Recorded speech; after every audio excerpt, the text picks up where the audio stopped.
The topping out celebration, what a great day that was. It's been such a long time coming. You know, when you see the scale of the building and the scope and all the planning and prep really coming together, and now there's a frame, there's a backbone, there it is. And we really start getting excited about what it's going to bring to the campus and to our program. At the same time, you know, the fact that we got to sign the beam and that both our staff and college people who are involved in this, construction workers who are involved in it, all of us put our names on there, it really caused a moment to pause and reflect on other people who had a great hand in pushing for this facility, people that are not with us anymore. So, you know, in memory of David Wells and Ted Ducey and John Zinda and Grail Howlett, great people in this department over the years, and all the folks that aren't getting to see this now on the ground, watching it going up.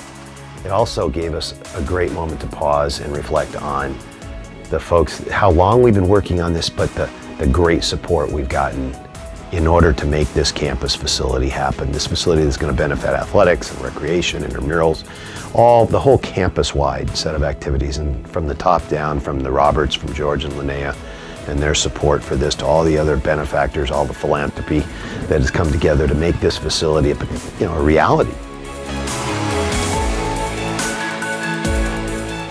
When I look back at this fall, I just think, boy, this was a good one.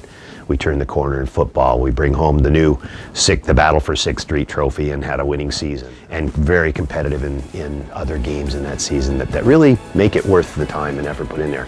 Cross country goes through, does their thing again, continues to get better and improve, and then go back to nationals and run in the mud and the cold back there with the kids from back east, and still step up and really represent our college as well. Then you look at the volleyball team that has that wonderful finish. They runner-ups in the SCIAC and runner-ups in the conference tournament. They get into the regionals.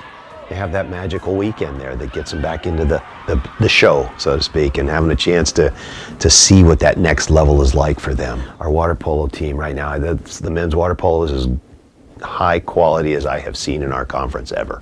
And I think the championship game, although we fell short in that game, you got to tip your hats to the conference champs this year, and we acquitted ourselves really well in that game as we go through there. Our soccer teams, the women came back, won a conference championship. The men had a rough season this year, and they found out what 5 goals is a big deal. And I mean, over the course of a season, you think about every opportunity that you have to play and what you learn, and they go from the defending the conference championship to really fighting to make the tournament and just falling short. And all that leads to putting us in a place we're comfortable with. We're at the top of the conference and the all sports trophy. At this point in time, it's early still, and we're also among the top 20 in the country based on our national performances here.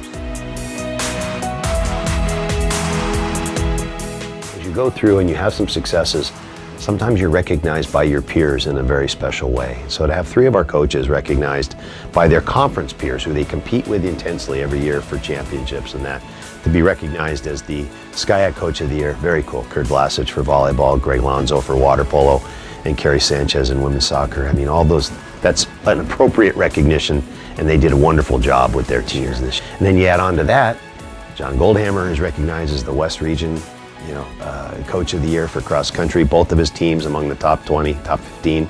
That's another great job. And finally, at the end of the day, to have Morgan recognized as the Assistant Coach of the Year for volleyball, very cool. And again, it's a great honor for him and a recognition of what he brings to the program. It's also great recognition for CMS and for Kurt Blasich and his leadership in the program as well.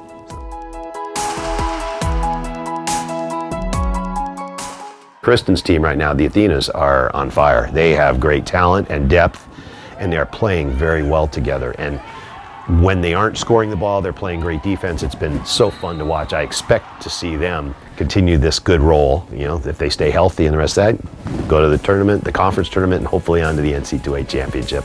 Looks great right now, and it's fun to watch them play because there's a great energy and enthusiasm on that squad. Swimmers right now, men and women swimmers are grinding through. They're getting toward the end of their heavy training phase. Conference championship meet is where they will show their stuff, and that's when we'll find out not only if we return as conference champions, but who qualifies for NC2As. And I'll say that while they're still the favorites, Pomona Pitzer, men and women, are going to put some pressure on us this year. So it'll be interesting to count points later on and see how they finish up both SCIAC and at the NCAAs.